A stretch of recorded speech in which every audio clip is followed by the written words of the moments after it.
Imagine two candidates, one with a master's and another one with a PhD.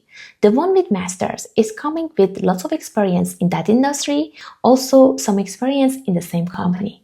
But the one with PhD gets the role successfully. What was the main factor that the hiring manager decided to go for the PhD person? Of course, a lot of knowledge is coming with a PhD degree, but for this specific case, that wasn't the main thing. In fact, there was something else involved. I heard it from the hiring manager himself, but I don't reveal more details because it's a true story. Let's first look at the industry. In industry, we have much tighter deadlines. This can raise the pressure a lot. So people need to be aware of the fact that sometimes the situation is super unclear and you need to anyway take some decision and move forward. So this person, in comparison to the other person who needs to be given all the orders, then he or she can take any action, is highly valued. This is the thing that was the main difference between the master's and PhD person. The PhD person was signaling independency, taking decision under lots of uncertainties. Because with a PhD, you have been through the journey that you were facing a lot of situations in which you needed to break down lots of complicated questions and then take action irrespective of all the pressure and uncertainties.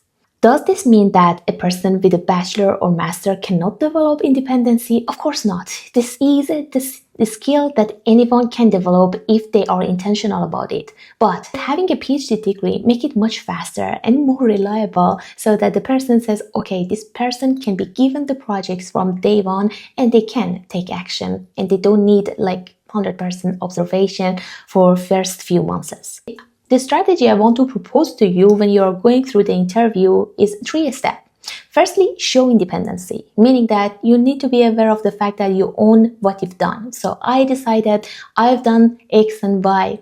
The second one is signaling independency. It is beyond what you have done. It is how you thought through different circumstances.